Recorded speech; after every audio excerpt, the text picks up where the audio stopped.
Sorry ass DJ.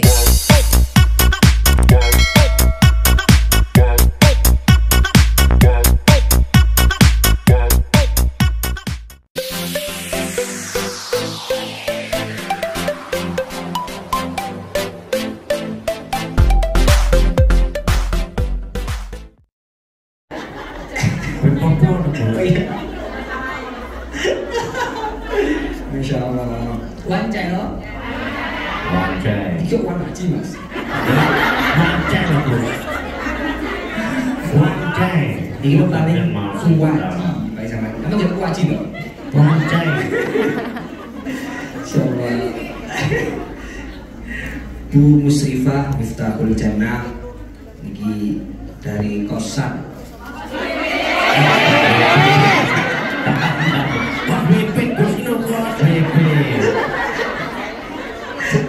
Kayak mancing ngomongnya ternyata tahu. Ternyata tahu semua. Kita bikin seperti ini. Saya ngetes panjenengan semua apa enggak gitu aja. Maksud-maksudnya kata niki wow, biar jenengan terlalu teringat. Ternyata ya apa kabeh. Saya ingin nutupi sinar. Cara paling ampuh ya. Di live bisa. Nah, itu bisa viral apa? Insya Allah Bu Siti Arisah dari Tali Kasih. Tali Kasih. Benar nih mas. Bu Lasmi dari Darul Awabin. Alhamdulillah yang dua benar kita. Ini Masya Allah luar biasa. Pulau dari kemarin datang kali Mas Amiri nyampe Hongkong jam 2. Nyampe Hongkong jam 2. Terus kita baru masuk hotel tuh 3:30 kalau nggak salah. Penyambutannya sangat luar biasa. Terus nggih panitia panjenengan luar biasa. Tuh penyambutannya sangat luar biasa. Kalau tuh mas, saya tuh sampai apa ya yang mau saya berikan kepada panitia? Saya pikir tapi karena saya melihat panitianya banyak, akhirnya niat itu saya urungkan. Kamu rasa punya yang saya dengan rasa amil itu udah niat. Kita harus memberikan sesuatu kepada panitia.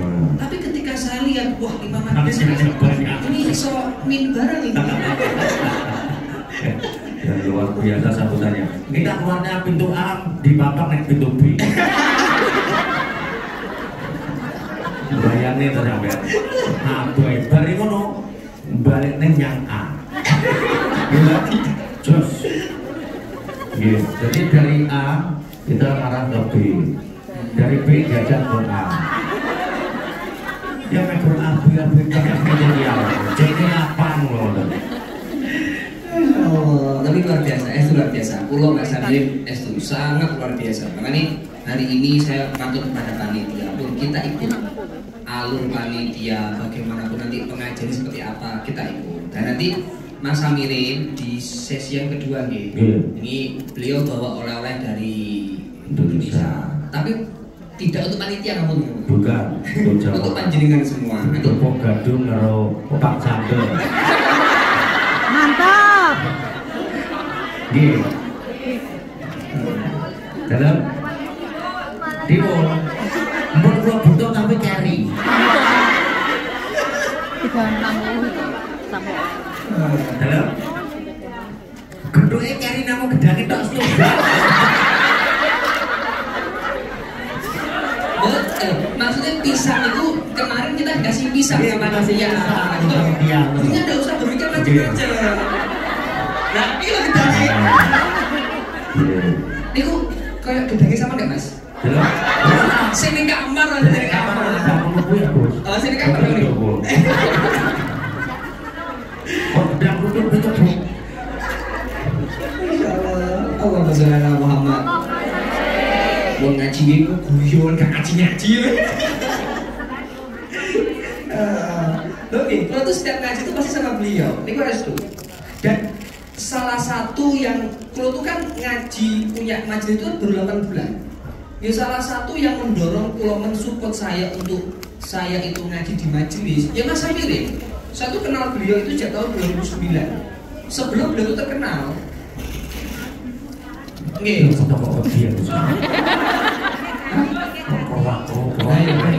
Ini kayak kerowak-kerowak ini mas. Ini kan ini. Hijau mas. Nah ini Oh oke. Enak iki Gus. Iya ya. Berarti sing ngarani kene. Ya Allah. Allahumma sholli ala Muhammad. Tes bismillah. Oke. Nanti jadi ketemu lima Allah saya dan masih dengan semua kita istiqomah dari yaumil qiyamah. Amin. Alhamdulillahirabbil alamin.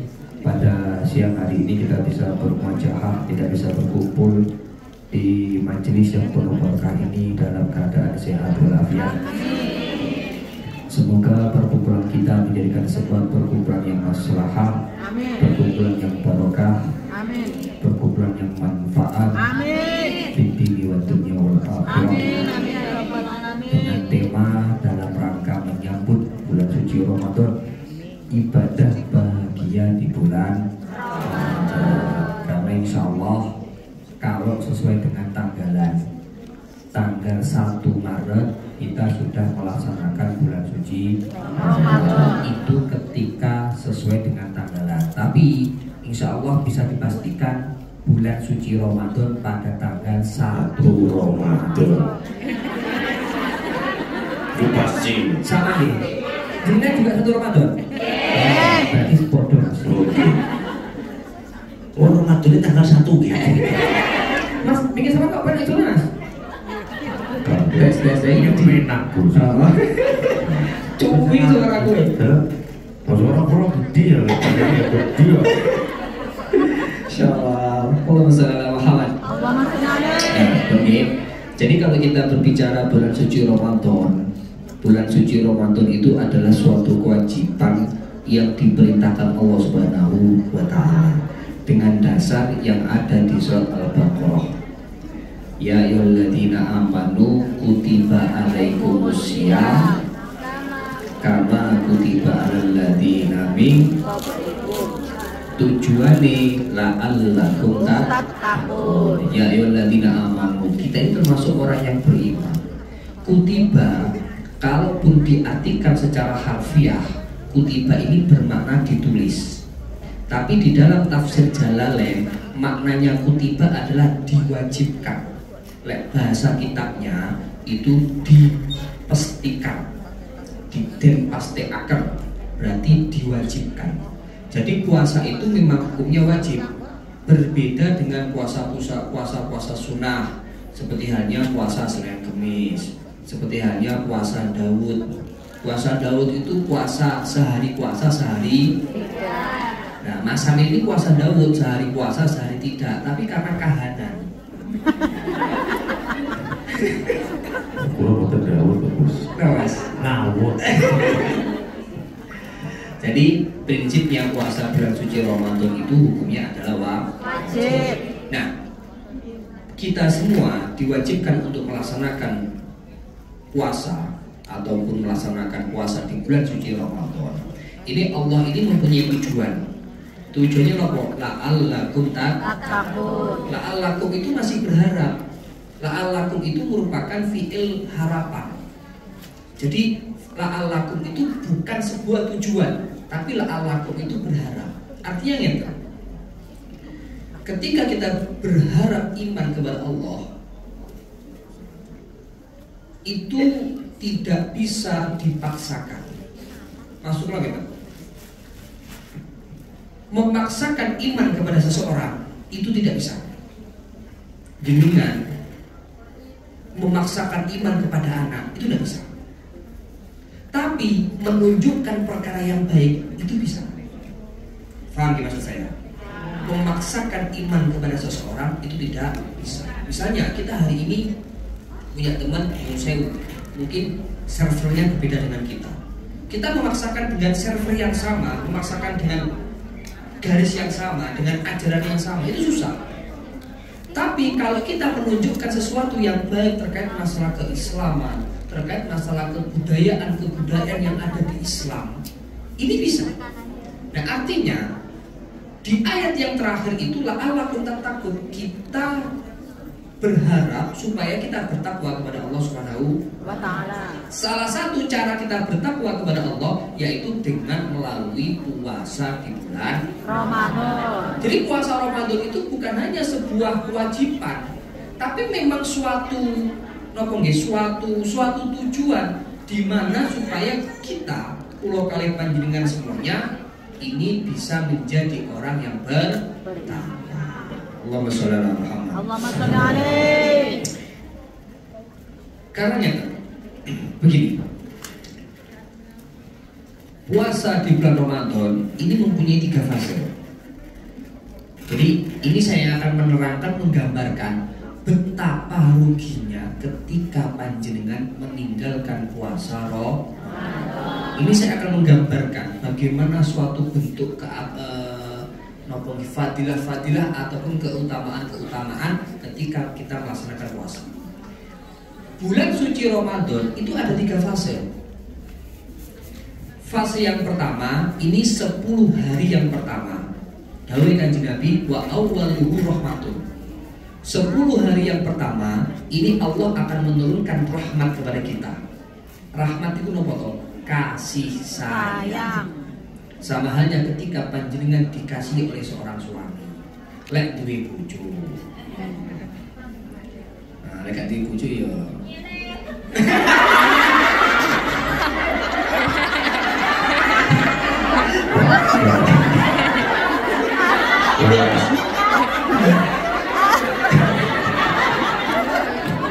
Kurang konsentrasi balas itu ayam kami. Kurang cilik mulai.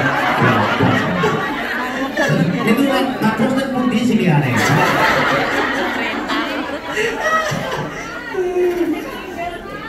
langsung semangat rasanya ini.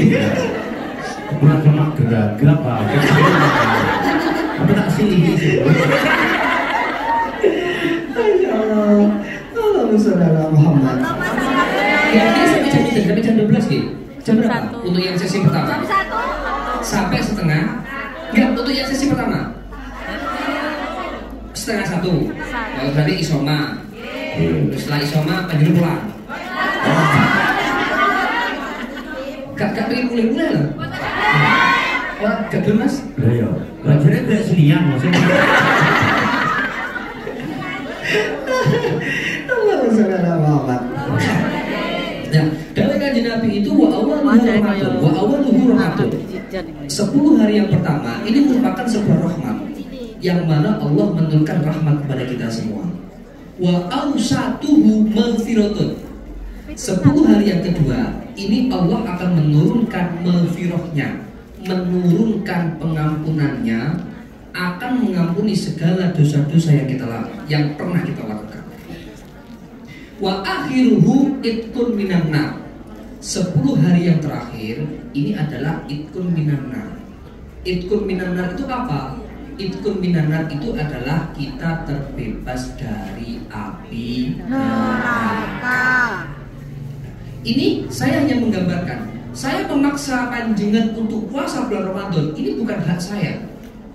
Karena yang bisa memaksa hanya Allah Subhanahu wa Ta'ala. Saya hanya bisa menggambarkan betapa ruginya ketika kita tidak mau melaksanakan puasa di bulan Ramadan. Karena di dalam puasa bulan Ramadan ini ada 3 fase. Fase pemberian rahmat, fase pengampunan dari Allah Subhanahu wa Ta'ala, fase kita terbebas dari api neraka. Allahumma sholli ala Muhammad. Kalau terangkan satu-satu. Fase yang pertama, 10 hari yang pertama itu wa awwaluhu rahmatun. Allah memberikan rahmat kepada kita. Rahmat itu apa? Rahmat itu merupakan suatu bentuk kasih sayang.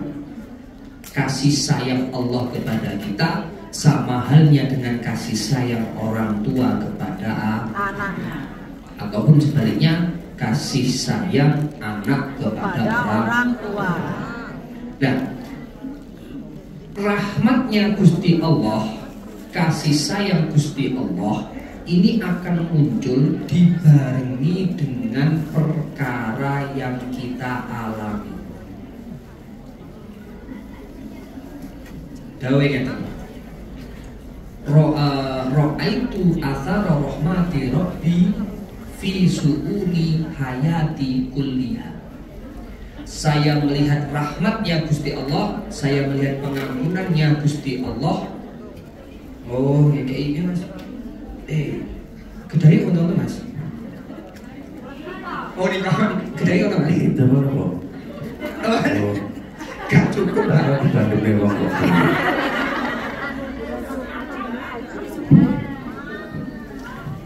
Oh berarti ini gak pernah bos karena ini bisa.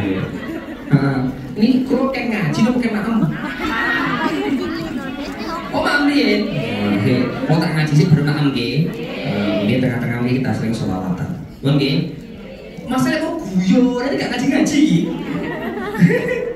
Nah, wa awaluhu rahmatun, yang awal adalah merupakan sebuah rahmat. Rahmatnya Allah ini akan turun di setiap perkara yang kita alami, di setiap segala urusan yang kita alami. Contoh, terkadang ketika kita terkena musibah ataupun dengan pas gak di duit, ataupun kita pas punya kreditan di bank, atau kredit panci, kredit klambi, kredit HP, ataupun kredit yang lain, kredit buju barang uang. Nah kan tuku nih lo. Ini Oh iya. Itu tuku semua deh. ini dapat dia mulai yang kan. Allahumma sholli ala Muhammad. Nah, terkadang kasih sayang Allah ini akan turun di setiap perkara yang kita alami. Misalnya, terkadang panjenengan itu ketika anak sakit ataupun ketika ada keluarga yang sakit, delalah bahasa Indonesia apa? Ujung-ujung. Tiba-tiba. Apa? Mendadak. Oh iya. Mak begitu. Nah, kebetulan keluarga panjenengan ada yang sedang sakit. Nah, terus kita nggak punya uang, maka nggak tahu bagaimana cara Allah menurunkan rahmatnya. Tiba-tiba ada uang min haitsu la yahtasib yang cukup untuk membiayai keluarga kita yang sedang sakit. Coba, jenengan pasti pernah merasakan ketika berada di posisi yang tidak pernah punya, yang tidak punya uang, tapi ketika kita membutuhkan tiba-tiba uang itu ada. Jenengan pasti akan pernah merasakan di fase itu. Iya betul, pasti ada. Nah, ini yang dinamakan dengan rahmat. Karena rahmatnya Allah itu adalah segala sesuatu yang tidak pernah kita pikirkan. Itu rahmat. Itu benar. Itu saya sering mengalami. Saya itu 2 minggu yang lalu waktu umroh. Saya tidak pernah membayangkan untuk tahun ini umroh di bulan Januari.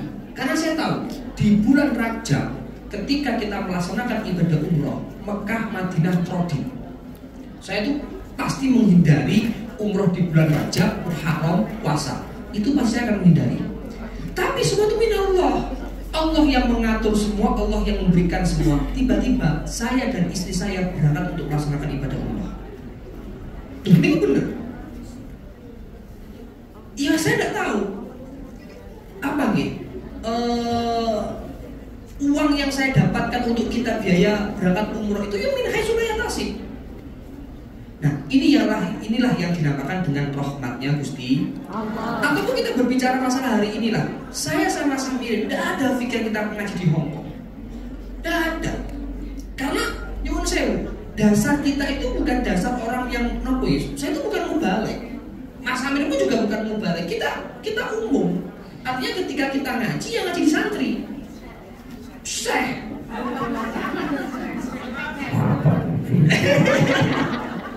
Loh, itu itu. Tidak ada bayangan saya untuk saya itu ngaji di Hongkong. Tidak ada bayangan saya seperti itu. Tapi ini rahmatnya Gusti Allah, kita ditakdirkan untuk kita bertemu pada pagi hari ini. Ini merupakan sebuah rahmat. Ini merupakan sebuah maghfirah yang Allah berikan kepada kita.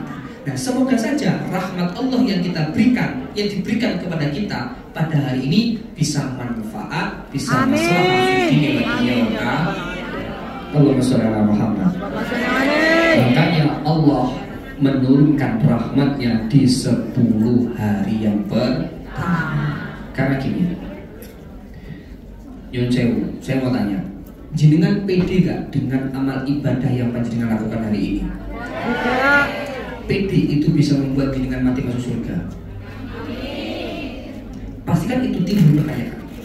Kira-kira amal ibadah yang kita lakukan, sholat 5 waktu yang kita lakukan, sholawatan, istighosah yang kita lakukan, bisa nggak menjadi jaminan kita dakhalal jannah? Tidak. Kalau saya nggak pede. Tuh, itu serius. Saya itu nggak pede dengan amal ibadah yang saya lakukan hari ini itu bisa dakhalal jannah. Betul. Saya nggak pede. Loh, banyak cerita kok. Ada seorang sufi yang mana zamannya para tabi'in dulu, dia berumur 500 tahun. 500 tahun itu sejak balik sampai dia meninggal, tidak ada waktu yang tidak ia gunakan untuk ibadah kepada Allah Subhanahu wa taala. Ibadah terus. Wis gak sempet lah tiktokan. Terus apa? Facebookan kok jenengan wis gak sempet lah. Kayak gini kayak enak sini kan.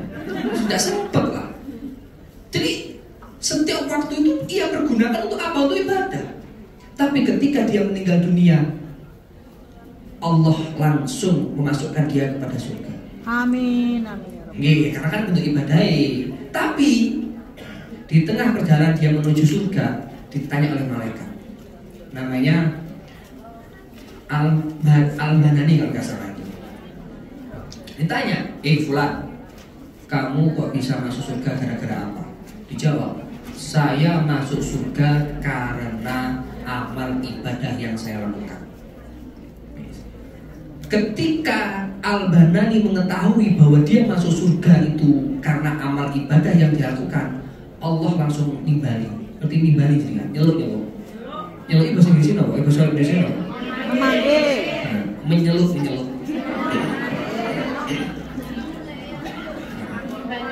Nimbali, memanggil. Dipanggil oleh Gusti Allah. Fulan, kamu tadi berkata apa? Kamu masuk surga karena amal ibadah kamu. Oke, sekarang kita hitung. Nikmat yang saya berikan kepada kamu dengan bentuk ibadah yang kamu lakukan, kita timbang. Akhirnya ditimbanglah oleh Allah. Allah nimbang nikmat mata mawon, mata yang diberikan kepada kita ini kalaupun ditimbang tidak sebanding dengan ibadahnya Al-Banani selama 500 tahun. Hanya nikmat mata. Belum lagi nikmat yang lain, tangan, mulut, telinga dan yang lain-lain. Gak usah jauh-jauh lah, kita mawon lah. Hari ini misalnya mata kita kena kotoran ataupun sakit, susah. Jangankan mata, untuk gigi, gitu. Gigi kan, aku untuk gigi ya. Untuk kan bahasa Indonesia, gigi bahasa kuali. Untuk kan bahasa Jawa. Jadi kan ketika panjenengan itu mempunyai gigi, yang saya wong loro untu kan suatu hal yang pripun gitu, menyakitkan, perih. Loro untu itu dirasakan sendiri, ya tidak mungkin dijenguk. Sampai tahu nggak, jenguk teman jenengan, saya izin, misalnya izin ke majikan, bos saya mau izin kemana? Menjenguk teman saya. Sakit apa? Sakit gigi. Kan ya lucu, tidak pernah jadi seperti itu. Nah, ini